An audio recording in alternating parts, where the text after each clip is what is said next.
네, 저에게 주어진 제목이 열의 현상품인데, 아까 말씀드린 대로 오전에 화엄경에 대의 핵심 요점 말씀드렸고, 예고한 대로 오후에는 통도사의 주인이 누굴까? 그 주인 문제를 좀 말씀드리겠습니다. 다 아는 얘기일지도 몰라요. 지금 제가 점심 공양하고 저 방에서 보니까 벽에 그 액자가 하나 걸려 있어요. 그 자세히 보니까 통도사 사적기입니다. 사적기. 사적기라고 하는 것은 그 절의 역사와 옛날부터 스님들이 살아오면서 있었던 얘기들을 적은 게 사적기예요. 근데 거기에 보면 제일 첫머리에 영축산 밑에 연못이 있는데 거기에 9마리의 용이 있었다. 근데 그 용을 축출해냈다고 할까요? 용을 내보내고 거기다가 절을 세웠다. 그게 통도사다. 이런 얘기예요. 근데 그 다음 얘기가 하나 있어. 통도사 창건주 자장율사자는 이렇게 나왔어. 통도사를 창건하신 자장율사라고 하는 분은 소판 무림의 아들인데, 그러니까 신라시대 소판이라고 하는 그런 자장스님의 아버지의 관직이겠죠. 그 아들인데 그 자장율사자는 이렇게 돼 있어요. 자장율사라고 하는 분은 이렇게 돼 있는데, 자장 스님이 율사지요. 자장율사. 여러분들은 어떻게 보는지 모르겠어. 자장율사라고 생각하시는지 화엄대법사라고 생각하는지 모르겠어요. 그래서 오늘 그 얘기 좀 하려고 합니다. 예를 들면 고승전이라고 하는 게 있어요. 큰 스님들의 전기를 쫙 모아서 기록한 책들이 있는데 여러 가지가 있죠. 근데 송나라 시대 찬영이라고 하는 스님이 계셨어. 이 스님이 998년에 큰 스님들 전기를 썼습니다. 그 제목이 송고승전이에요. 거기에 보면 신라의 원효 스님 얘기도 들어있고 의상 스님 얘기도 들어있고. 근데 찬영 스님이 자장 스님은 잘 모르셨던 것 같아. 그러니까 원효 스님, 의상 스님은 자세하게 그 행적을 적어놨는데 거기에 어떤 얘기가 있는 거 아니? 당신라국 석의상전 이런 말이 있어요. 당신라국. 그 찬영 스님이 살았던 시대가 당나라 시대니까. 당신라국 석원효 의상전. 그러니까 찬영 스님은 이 신라국이라 그랬어. 아마 신라를 중국의 한 성쯤 생각했던 것 같아. 현이나 우리로 얘기하면 경상북도, 무슨 전라남도, 하여튼 도쯤으로 생각했던 것 같아요. 신라는 당나라에 속한 나라인데 당신라국이라고 해서 나라라고. 그리고서 의상 스님 얘기를 하면서 뭐라고 했는 거 아니? 신라 화엄초조 의상 야 이래놨어. 신라의 화엄초조는 우리가 지금 하는 게 화엄법회 아닙니까? 그러면 화엄법회를 이렇게 하는 것은 그 기본적인 화엄 경전이 있을 것이고 그 경전을 가져와서 강의한 분이 있을 것이고 이렇게 쭉 내려오는 게 있는데 처음으로 경을 전례하고 해서 화엄의 정풍을 날렸던 분이 초조가 의상이라고 되어 있어요. 의상, 신라, 화엄, 초조 이렇게 해놨다고요. 근데 가만히 내가 생각한 게 아니라 다른 기록을 보면 자장 스님을 그러면 실제로 의상 스님이 화엄을 전부 해서 했겠느냐? 자장 스님이 했겠느냐? 그러니까 내가 오늘 오전에 말씀드릴 통도사의 주인이 누구겠느냐? 통사 창건하신 분은 차장스님이라는 다 알지요, 여러분들? 네. 차장스님이 2절을 만든 거예요. 그런데 차장스님의 진면목, 진짜 차장스님이 전공하시고 공부하시고 공헌을 남기신 그 진짜 면목은 율사겠느냐, 화엄법사겠느냐, 신라 화엄초조는 의상이겠느냐, 자작이겠느냐, 이런 얘기를 좀 하려고 합니다. 그래서 차장스님 얘기를 좀 하면, 차장스님은 정확한 전기를 잘 몰라요. 예를 들면 원효스님이 617년에 태어났거든요. 617년. 의상스님이 625년에 태어났다고요. 차장스님은 언제 태어난지를 몰라. 훨씬 전이니까. 단 하나 알 수 있는 게 636년에, 그러니까 의상스님 태어나고 한 10년 넘은 때에 결심을 했어요. 내가 유학을 가야 되구나. 그때는 중국이, 요 시대라고 하는 것은 60화엄경이 번역되고서 421년이니까 한 200년 후에예요. 그럼 중국에서도 많은 스님들이 화엄경을 보는 거라.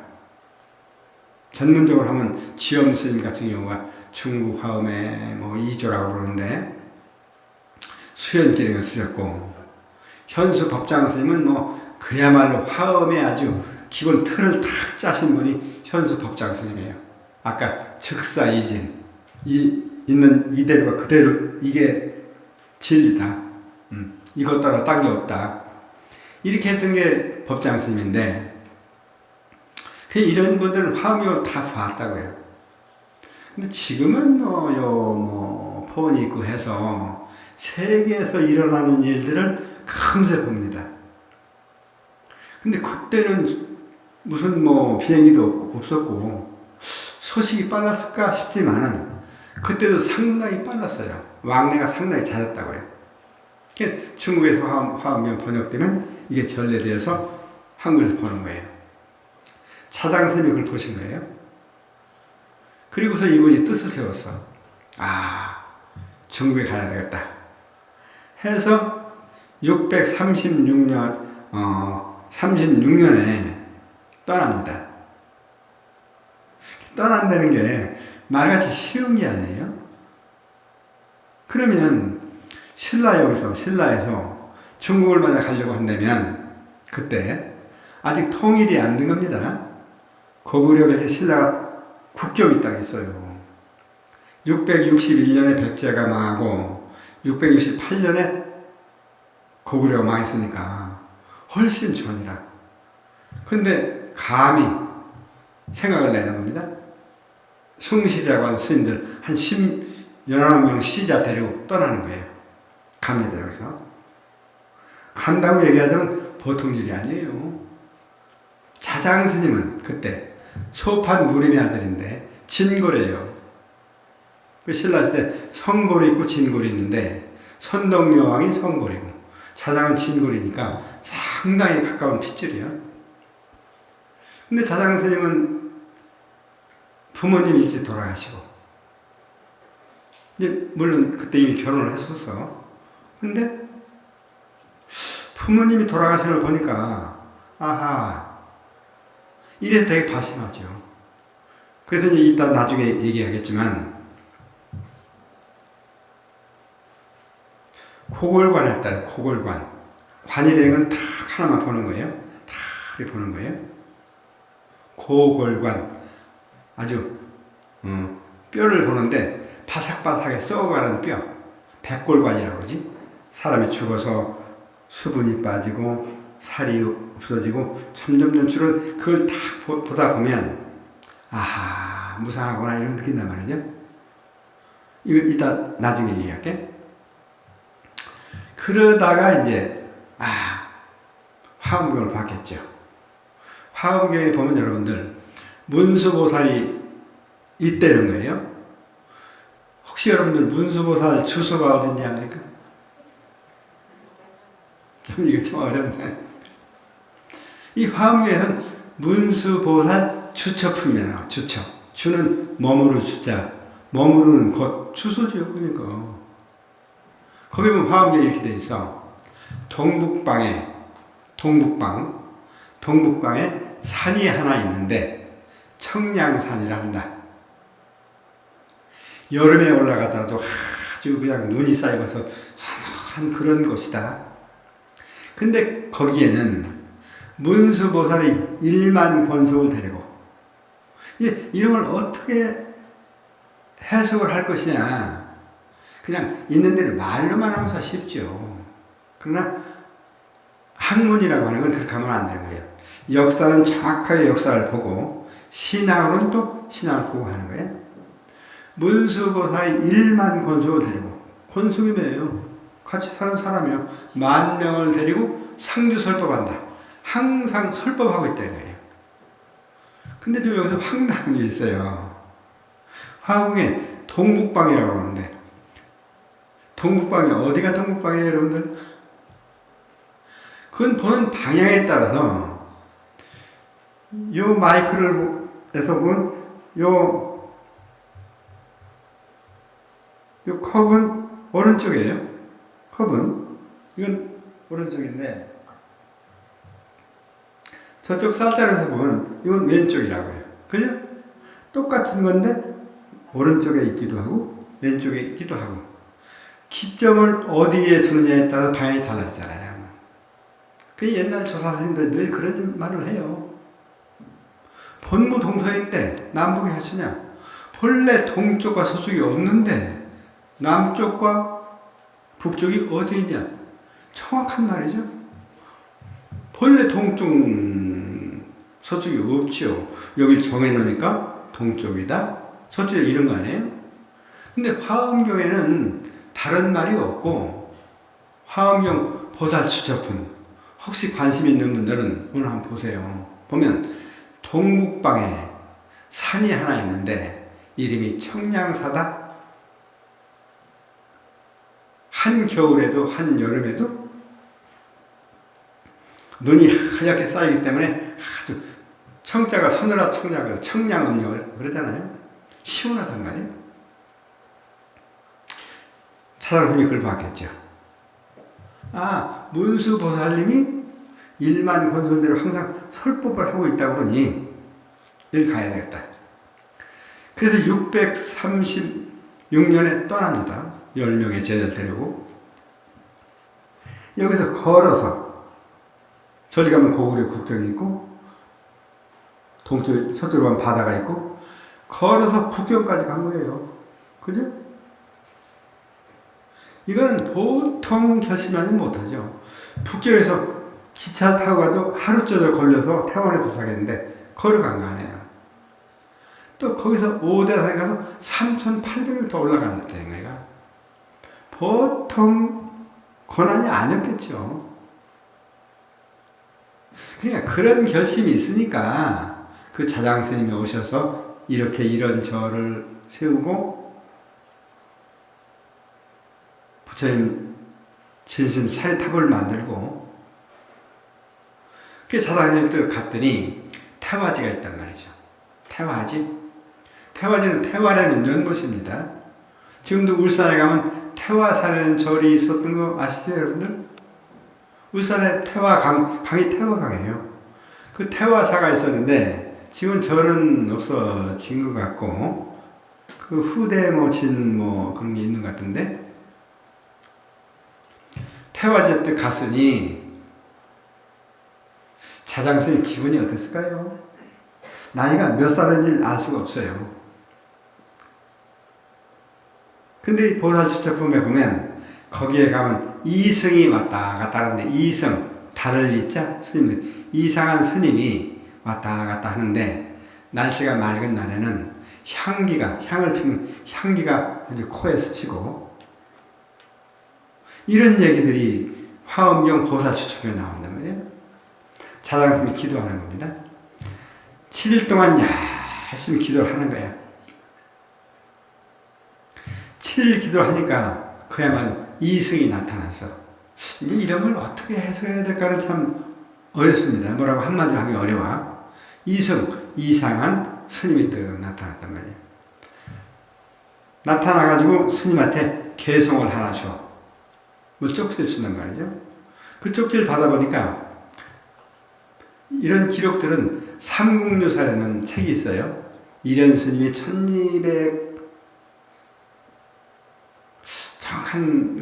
1200년대 저 인각사에 계셨던 이련 스님께서 삼국유사라는 책을 쓰셨는데 거기에 이런 기록이 나옵니다.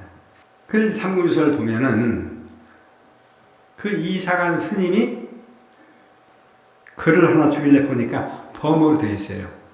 알 수가 없죠. 신라에 살았던 자장 스님이 그 당시에 산스크리트나 팔리어를 했을 리가 없으니까 받았어도 모르겠단 말이에요. 또 3일을 기도를 했어. 그랬더니 어떤 거사가 또 와서 해석을 해주는 거예요. 해석을 해주는데 그 글이 이제 한문으로는 뭐라고 써있냐. 요지 일체법하니 자성무 소유로다. 여시에 법성하면 적견 노산하니라. 이 사구계라고 그러죠, 이걸. 사구계. 네 구로 된 개송. 요게 어쩌면 화엄의 핵심일지도 몰라. 요지 일체법. 일체법을 요달해서 알으니, 확실하게 알으니, 법이라는 게 여러분들 뭘까요? 이 불교에는 법이라는 말이 여러 가지 쓰입니다. 교법, 부처님이 말씀하신 그 교리를 교법이라고 그러거든요. 법. 혹은 또, 야, 법대로 하자. 법대로 살자. 그땐 규칙, 규범이에요. 우리 사람들이 그냥 살 때, 그냥 살아도 아무 문제가 안 되면 괜찮은데, 이것이 옳다, 저것이 옳다, 특히 대중생활에선 그런 게 생기면 정해야 된단 말이지. 야, 이때는 이렇게 하고, 이때는 이렇게 하자.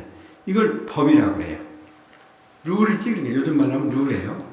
법이라는 말이 부처님의 가르침 교법이라는 말도 있고, 룰이라는 말도 있고, 또 진리라는 뜻도 있어. 이치, 자연의 이치. 또 하나는 이렇게 존재하는 모든 이런 존재하는 모든 것을 법이라고 그래. 법. 이럴 때 요지일체법. 모든 법을 확실히 알고 났더니 눈 뜨는 거죠. 아까 화엄에서 얘기한 정안으로 봤더니 자성무소유도다. 자성. 자기의 본래 성품이 있는 바가 없더라. 성품이 없더라. 예를 들면 뭐 손이 이렇게 있으면 이게 손인데 이게 사실 그런 거 아니에요? 우리 몸이라는 게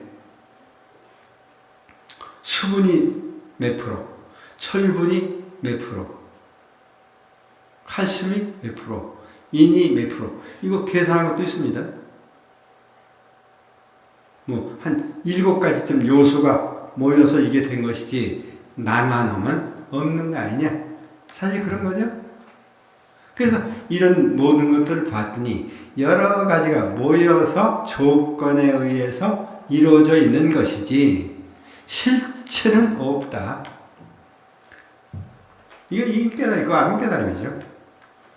여시의 법성하면 이와 같이 법의 성품을 알면, 법은 이런 물건이에요. 이런 것을 본성을 알면, 이거 본성은 공입니다. 모든 공이에요. 왜? 조건에 의해서 잠시 이렇게 만들어져 있는 것이기 때문에. 우리라고 하는 것은 지금 이렇게 앉아서 얘기를 하지만, 지금도 순간순간 변해가고 있죠? 변화하고 있죠? 그러니까 나라고 하는 게 한 10살 때도 나고, 뭐 50살 때도 나고, 80이 먹은 지금도 나고, 나는 나지만 전혀 달랐잖아요. 10살 때 나와, 50대 나와, 80이 넘은 나와 달랐잖아요. 이게 변한단 말이에요. 이런 줄을 알으면, 이런 사물의 본성을 확실히 알으면, 아까도 잠깐 얘기했지만, 이걸 잘못 이해하면, 야, 모든 게 환여. 모든 모든 게 불생불멸이고 색즉 시공이요. 그냥 막 살아. 이런 사람들이 꽤 있어요. 이건 오해한 거예요. 이렇게 하려면 모든 것의 본성은 그렇게 이해하면 즉견노사나다. 노사나 부처님을 보는 것이다. 노사나 부처님이 있을까요? 없을까요? 비로자나 부처님. 있는 것 같기도 하고 없는 것 같기도 하고. 왜 그러냐? 노사나 부처님이 뭔지를 모르기 때문에 그렇단 말이에요. 비로자나 부처님이 뭐라고 그래요? 광명이라고 그러죠? 이것도 현수 법장스님 해석이야. 법장스님이 비로자나라고 하는 것은 광명 편조다. 광명이 빛이 편조 두루두루 널리 퍼져 있는 게 이게 비로자나 부처님이다. 그 광명은 안 가는 데가 없잖아요. 아무리 이런 건물이 있어 이거 막아도 다 비치는 거니까. 그러니까 우리는 항상 비로자나 부처님과 같이 있는 거예요. 이게 이런 사구를 주더라는 거예요. 그때 자장스님 기분이 어땠을까요? 야, 신라에서 이 산 넘고 물 건너서 말이에요. 3,800m까지 올라왔는데 이렇다니, 그 맛은 굉장했을 것 같아요. 문수보살의 이 화엄경 사구가를 주면서 하는 말이 일만 개성을 다 읽고 이해한다 하더라도 이 사구를 벗어나지 않는다. 화엄경 아침에 얘기한 10조구만 5,048자나 60화엄경이나 80화엄경을 다 그 많은 걸 이해한다 하더라도 이거 사구 하는 거와 차이가 없다. 그러면 이 사구를 받았던 게 뭐예요? 화엄경을 받은 거예요. 차장스님께서 얼마나 날고 뛸 것 같았겠어. 그러면서 그 이승이 그게 이제 문수보살의 화연이라는 거죠. 문수보살님께서 그게 나타났더라. 이 문수보살님께서 그러면서 이 사구의 개성 여지 일체법하니 자성무소유로다. 여시의 법성하니 하면 적견노산하다. 이 사국의 개성을 주고 그다음에 부처님 진신 사리를 주더라는 거죠. 그 사리를 받고 그다음에 금난가사를 받아 가지고 이제 이리저리 다니면서 이제 구경도 좀 했겠죠. 여러 가지 경륜도 모았을 것이고 돌아가셨다고요. 이 통도사에 금난가사가 있다는 얘기는 들었는데 난 보진 못했어요. 이제 기회가 되면 한번 보고 싶은데, 그래서 이 자장스님은 643년에 돌아옵니다. 그때는 신라 20대 선덕여왕 때거든요. 선덕여왕은 그야말로 그때는 남녀 차별이 심했어요. 여자는 사람도 아니라 저 유럽에서도요. 여자들 투표권 생긴 게 얼마 안 됐습니다. 근데 신라 선덕여왕은 세계 최초예요. 여자가 임금 대통령이 된 건 처음이다. 그런데도 불구하고 선덕여왕을 무시한단 말이에요. 어디서? 외국으로 해서 한 9개쯤 되는 나라들이 막 뭐 힘이 있겠냐? 그러니 선덕여왕은 무슨 소리야? 내가 힘이 막강해. 황룡사 9층탑을 세우잖아요. 지금도 그런 탑 세우기는 쉽지 않습니다.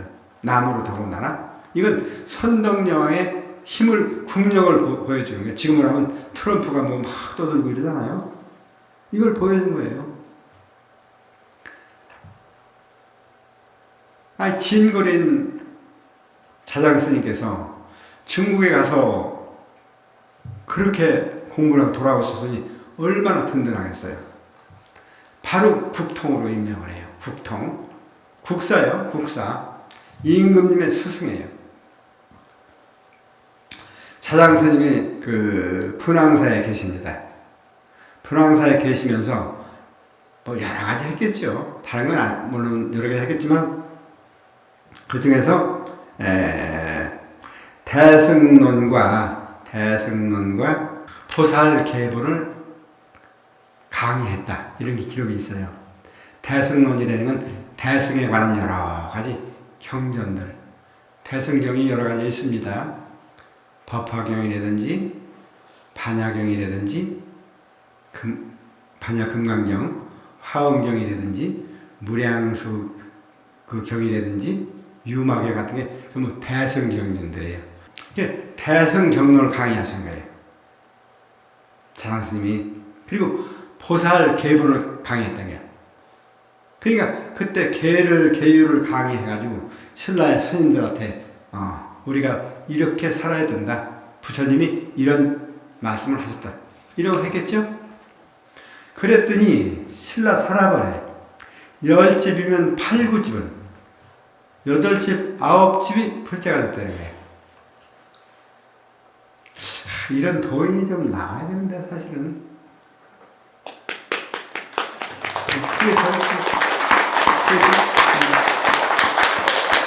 그러니까 이 통도사가 그냥 통도사가 아니에요.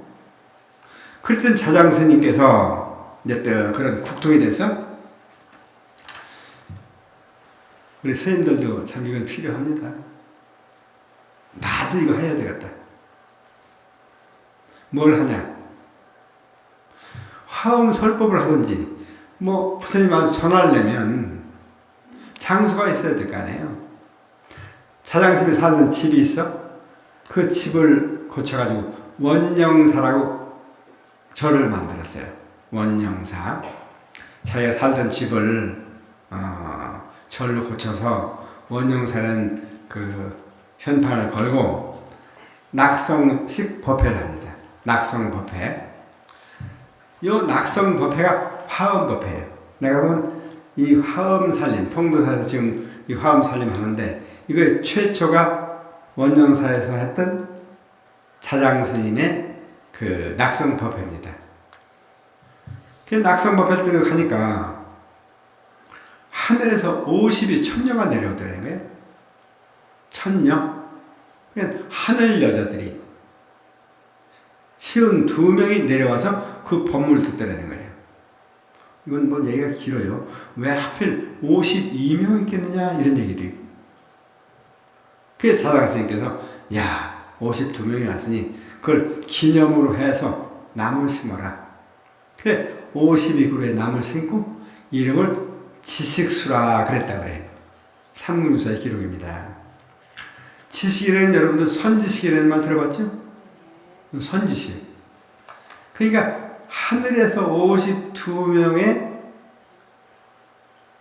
여인들이 내려와서 그 법문을 듣고 그걸 기념해서 나무를 심고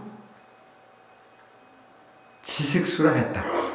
이건 뭐 여러 가지 뜻이 있어요. 예를 들면 우리가 수행하는 단계를 화엄에서는 보살 수행도 길이라고 하죠.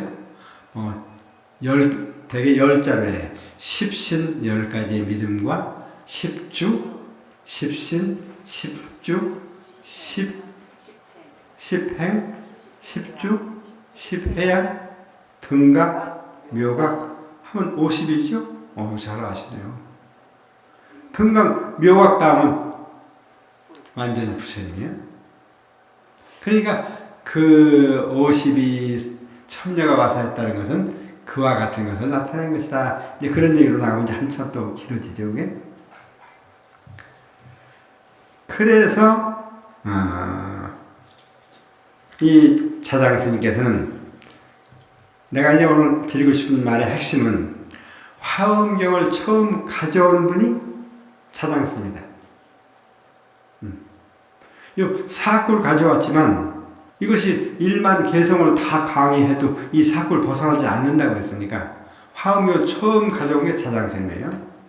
그리고 처음으로 화엄 법회를 해서 이제 화엄 살림을 하게 자장스님이라.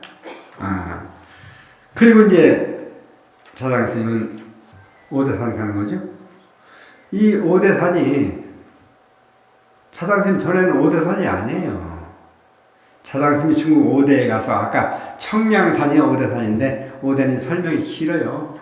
이제 법장으로 해서 진관으로 해서 역대 화엄 조사들이 오대산은 이러하고 이래서 이렇고 이렇게 쫙 이래서 우리가 공부할 때는 추석서를 보는 거예요. 공부를 하는 사람은 반드시 우리보다 훨씬 먼저 살았던 선배 스님들이 썼던 글이 있다고요. 타면길이라든지 수연길이라든지 뭐 수소연의 초라든지 이런 데 보면 그런 얘기 다 하고 있어요. 이분들이 다 하고 있어요. 그래서 자장스님이 와서 오대산에 갔겠죠. 그리고 그 산 이름을 오대산이라고 했다고, 오대산이라고 했다고요. 거기다 이제 사리를 모시죠. 오대산에 정멸 보궁이 있지 않습니까? 우리나라 보궁이 몇 개예요? 5대 보궁? 그 중에 오대산에 정멸 보궁, 통도사에 이 부처님 진신산에 모신 이 보궁. 이게 그냥 예사로 있는 게 아닙니다. 실제로 있었던 거 아니에요? 그러면서 이제 문수 신앙을 심는 거야. 조금만 더 붙이면 여러분들이 만약에 오대산 가게 되면 여기를 꼭 가보시면 좋습니다. 그러니까 오대산 올라가서 태화지로 올라가 보는 거예요. 아, 자장스님이 와서 기도하신 그 자리구나. 그리고 이제 그 넘어가면 절이 있어요. 현통사라고 하는 절이에요. 지금은 현통사라고 하는데 옛날엔 대화엄사입니다. 그 현수 법장 스님이 계실 때는 그가 대화엄사인데 거기는 문수보살의 영엄 문수 기도를 하는 그런 절이에요. 그래서 오대산에 가게 되면 태화지 갔다가 현통사 갔다가 거기서 쭉 올라가면 좀 꽤 계단을 많이 올라가면 또 하나 절이 있어. 그 보살정사라고 하는 절인데 거기 가면 재밌는 게 있습니다. 큰 소시 세 개가 걸려 있어요. 소시. 근데 이제 이 문수보살은 영업 얘기가 많잖아요. 문수기도 했더니 아까 그 이상한 스님의 모습으로 나타나기도 하고 무슨 무니무착 선사가 뭐 성 안 내는 그 얼굴이 참다운 공양이고요. 그런 얘기 들어봤죠, 여러분들? 이런 게 다 문수 기도를 해서 나타났던 영험담이라. 이 자장스님만 해도 돌아오셔서 제일 말년에 철저하게 문수 신앙을 했던 분이에요. 국통을 지내고 딱 나이가 많았으니까 힘이 없단 말이에요. 문수보살 한번 또 보고 싶어요. 그래서 자장스님이 저 강원도 태백산 쪽으로 갑니다. 야, 심해 가 기도를 하는 거예요. 문수보살 만나려고. 어느 날 또 어떤 거지 같은 사람이 들어와가지고 자장이 있느냐 시자한테 그런단 말이에요. 그 시자가 나가서 당신이 누군데 우리 큰 스님 이름을 함부로 자장하냐? 너는 묻지 말고 가서 일르기나 해라. 시자가 스님 어떤 이상한 사람이 자장이 있느냐 그럽니다. 좀 이상합니다. 그러니까 글쎄 이상한 사람인가 보다. 쫓아버렸어. 가서 그 얘기를 하니까 돌아가리라. 상이 있는 자가 어찌 나를 보겠느냐. 이련 스님께서 왜 이런 말을 썼는지 모르겠어요. 이련 스님이 이렇게 글을 쓰고 있다고요. 그러니까 자장이 아상이 있는 자가 나를 어찌 보겠냐 그 소리겠죠. 그러면서 삼태기를 뚝 쓰고 왔어요. 삼태기를 뚝 뒤집으니까 사자가 툭 한 마리 나와서 사자 타고 팍 날아가야 되는 거 아니에요. 시작 깜짝 놀라서 자장스님한테 아니 스님 아까 그 거지 같은 사람이 삼태기 타고 날아갑니다. 자장이 아이쿠야 진짜 문수보살한테 몰랐구나.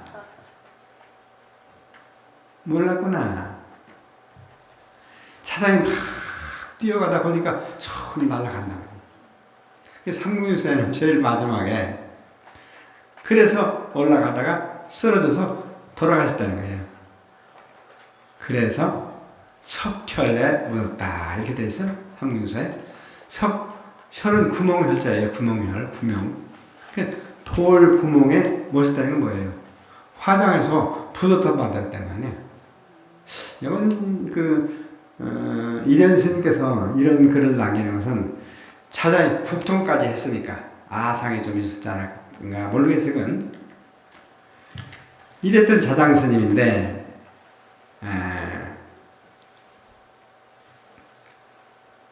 그래서 오대산에 그런 절을 만들고, 그리고 세운 절이 이 통도사라. 이 보통 절이 아니에요. 지금 내가 보니까 기운이 전부 일로 와 있어. 한국 불교의 기운이 한때는 해인 성지에 탁 몰려 있었잖아요. 근데 지금은 이제 방향 스님이 이렇게 정정 스님이 되시고, 이 통사 이런 화엄 살림이 없어요. 내가 보면 최초의 화엄 살림은 자장 스님께서 원영사 낙성법회 때 했던 그 화엄 법회가 최초의 화엄 살림 법회예요. 그걸 아셨던 것 같아요. 이 경봉 스님께서, 극남의 경봉 스님께서 화엄 살림 시작했죠. 71년도인가 1년 될 거예요. 세계 불교 지도자 대회를 했어. 그 송법사라고 하는 분이 해군 대령인데, 군법사. 저 진해 바다에다 이제 큰 그 해군 함정을 띄우고 세계에서 온 고승 스님들을 모시고, 그때 경보 스님이 오셨어요. 그야말로 꽃이에요. 근데 그때 연세가 많았어. 나는 뭐 이제 어릴 때지. 얼굴에 그 사과라고 그러죠? 죽은 꽃. 이게 많이 피셨어요. 아름다워요. 아름다워요.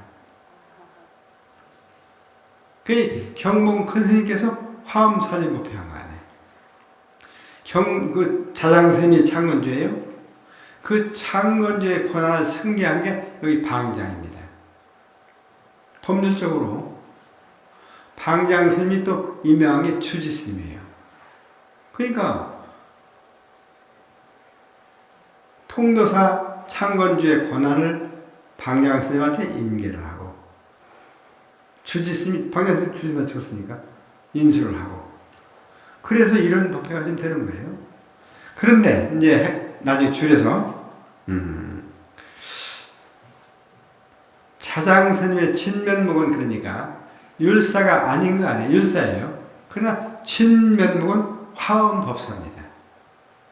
화엄법사라는 건 화엄경을 최초로 가져오신 분이죠. 최초로 화엄 법회를 하신 분이죠. 자장 스님은 교리적으로 철저하게 화엄경을 가져왔고 좀 강선하셨고, 문수보살이 화엄에 그 비로자나불에 보초부리잖아요. 그 문수신앙을 하셨고, 그래서 결론은 한국 화엄의 초전은 자장이다. 자장으로 재정립되어야 된다. 근데 아까 저 방에 자장 율사자는 이렇게 써 있어요. 서적기에 자장 율사. 이건 그 후에 자장은 율사로만 모신 거예요. 율사가 아닌 건 아니지만 자장 스님의 진면목은 화엄 법사여 화엄경을 전하셨고 설법하신 분이다. 한국 화엄의 초대는 자장으로 재정립되어야 한다. 이렇게 마치겠습니다.